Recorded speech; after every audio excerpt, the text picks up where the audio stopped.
Saïd Dardouri. Edgar Delbos.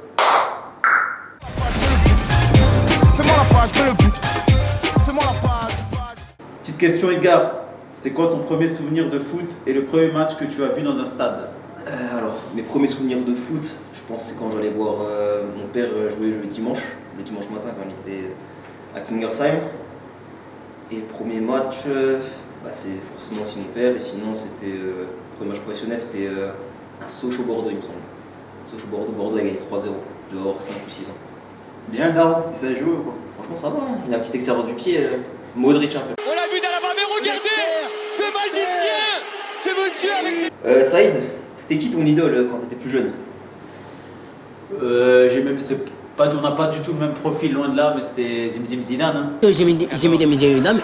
Il nous a fait rêver, Coupe du Monde, à Vista, une coordination hors norme. Ouais. Tu trouves? Ouais. Je trouve que t'as pas le même profil. À l'époque, si. Ouais. C'est vrai qu'à l'époque, il y avait un petit quelque chose, mais ligament croisé, j'ai dû m'arrêter. Ouais. Donc, le temps de rattraper ce retard, c'était foutu. Quoi, pour moi. Ok. Je trouve que t'as toujours ça à roulette quand même. Ouais, la roulette, même si en ce moment, je la laisse à la maison. Mais il y a des restes, mais voilà, je préfère les cacher pour l'instant. Edgar, pourquoi avoir choisi le poste de latéral? Si ce n'est de pas trop courir, Choisis, c'est un grand mot, hein. Choisis, je crois. Quand on est jeune, on veut tous être attaquants. Numéro 10. Après, rapidement, j'ai eu Samir Kecha comme coach. Quand j'étais en U13, je jouais un peu plus sur le terrain, il est gauche. Il m'a dit vite, tu sais quoi, recule, va latéral gauche. Et depuis mes 14 ans maintenant, je joue ce poste. Mais je prends plaisir. Hein. Ça va, je prends du plaisir. ça se voit, ça se voit. Saïd, c'est quoi qui te plaît le plus en jouant au milieu de terrain? Ce qui me plaît le plus, c'est le fait déjà de courir. J'ai toujours aimé courir et de récupérer le ballon ou de faire des courses qui vont permettre à mes coéquipiers de récupérer le ballon.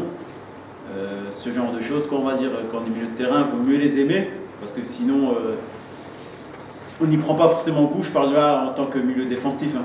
Donc voilà, c'est ça, courir et récupérer des ballons ou permettre à mes coéquipiers d'en récupérer. Quoi. Ouais, un peu en box-to-box. Ouais, un petit peu, on peut dire en box-to-box ou en étant devant la défense, ça me convient aussi également.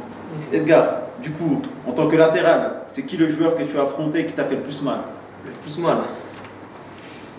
Quel excentré droit Franchement, qui t'a fait le tournier? ouais, je dirais Ilan Kebal.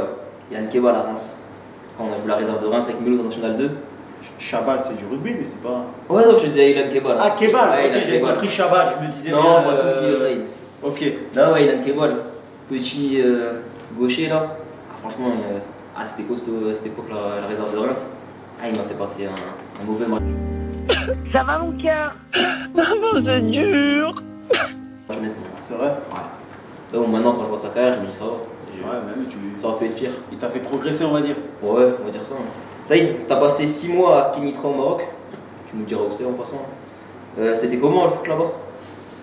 Écoute, c'est complètement différent dans le sens où déjà dans le championnat, il y a des équipes, le niveau de jeu il est complètement différent entre les 2-3 premiers et ceux qui sont derniers. Donc c'est un niveau assez. Il n'est pas homogène comme ici où toutes les équipes peuvent battre tout le monde. Et ensuite, moi j'avais la chance d'être arrivé là-bas et on est parti directement en stage au Brésil. Ça s'était très bien passé. Et après, il y avait des soucis au niveau du coaching, des entraîneurs, etc. Donc j'avais dû résilier parce que j'avais signé à la base 1 an et demi. Et comme il y avait des soucis et que la confiance n'était plus, j'ai résilié avant pour revenir en France. Okay. Mais c'était une belle expérience, même mentalement ça m'a forgé, ça continue de me forger on va dire. Donc je le prends quand même positif cette expérience au Maroc. Donc c'est au Maroc qu'elle naîtra pour ceux qui ne savent pas. Ok, très bien. Edgar, tu écoutes quoi comme musique un jour de match? Waouh, jour de match. Ouais, j'écoute un peu de tout. Après, en ce moment, avec Guillaume Jacquin, on a un délire où on écoute une musique avant match. C'est Dana Dana de chez Orion. Je connais un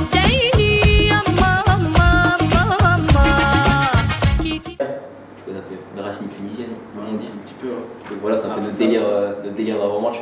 En ce moment, ça va, ça marche plutôt bien. Donc, On peut même ajouter que de toute façon on n'a pas beaucoup de choix avec la musique parce que Sam il nous met une playlist de 2001 aussi, ouais. et donc Samuel Yebra dédicace. Ouais, Si tu peux faire une mise à jour de cette playlist, un petit peu quand Ouais, même. parce que là, c'est toujours les mêmes musiques, c'est un peu chiant. C'est ça.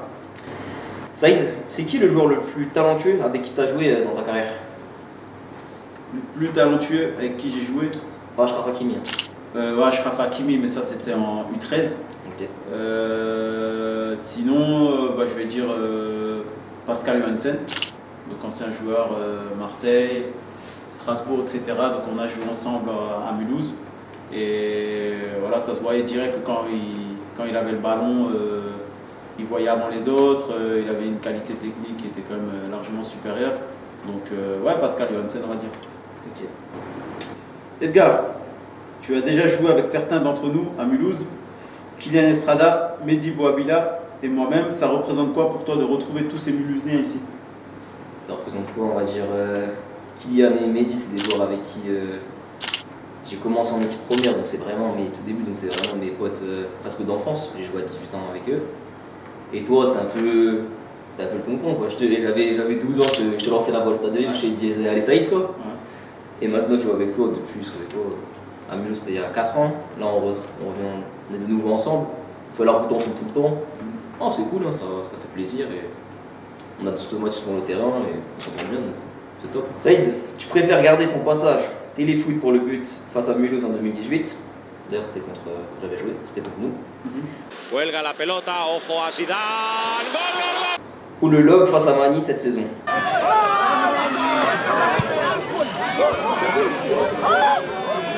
Et dis-nous la vérité sur ce lob. Dis-nous la vérité vraiment. Ouais, pas de souci. C'était volontaire ce but ou pas?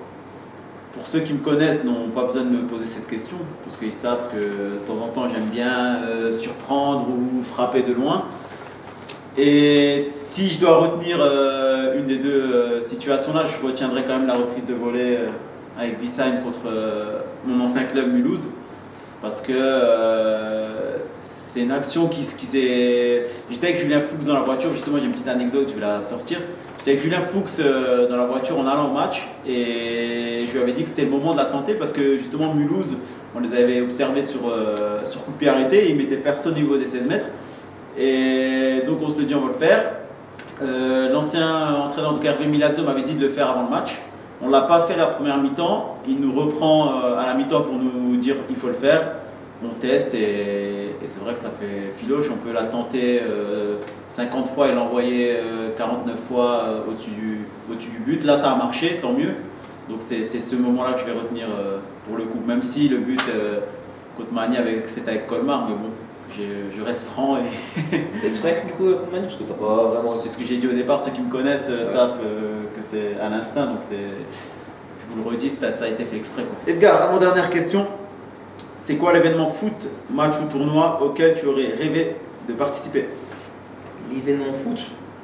Bah, je pense que tout ça, finale de la Coupe du Monde, hein, avec l'équipe de France. Hein. Tu fais gagner ton pays. Je pense à rien de mieux dans le foot. Hein. Je sais pas toi ce que tu penses. Mais... C'est pas Hernandez, c'est pas toi? Non, malheureusement. Non, mais. Je pensais que tu y étais, ouais. Non, même pas.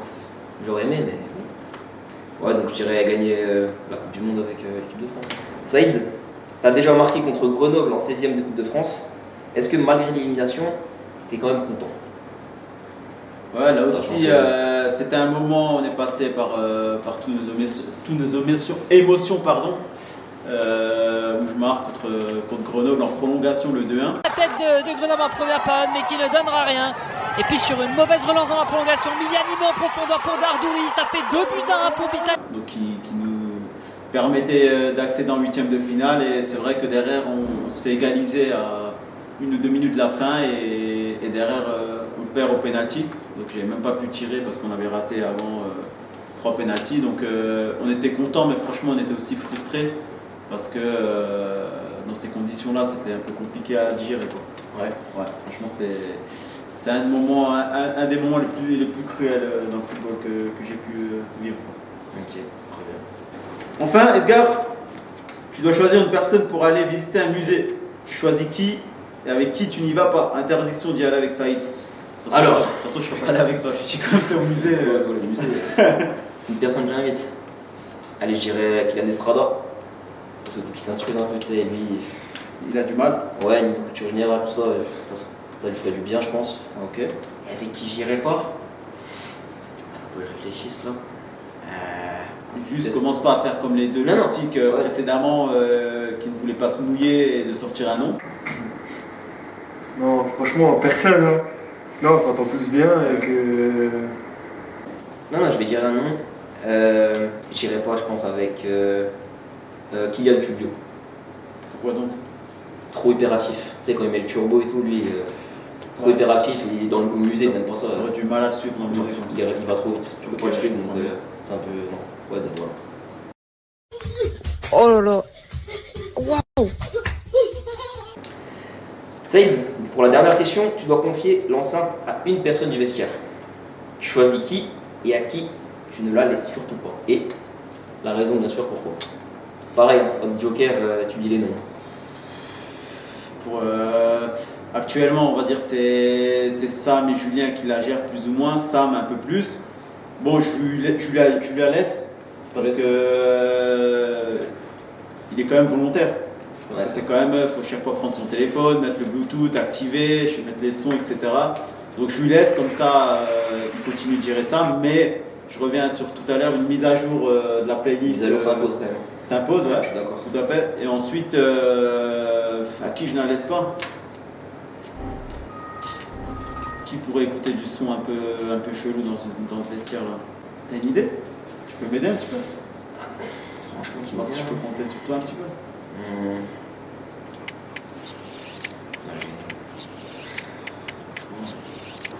Écoute, comme j'ai personne en tête, je vais attendre la chanson d'Anderson et d'Antoine Nuss afin d'établir ou de ressortir un joueur pour lui confisquer l'enceinte Ouais. en fonction de sa prestation. Parce que Ok, là, honnêtement, pourquoi on est un groupe, c'est compliqué de s'avancer sur qui je la confierai pas. Donc je vais attendre Anderson et Antoine Nuss qui chantent. Et à partir de là, on tranchera. Malone aussi, qui doit chanter. Marlon aussi, ouais, exact. Et à partir de là, on tranchera. Nickel. Merci d'avoir regardé l'interview 1-2 avec Saïd et moi. Et on se retrouve dans une grosse semaine pour un match à domicile contre Fleury.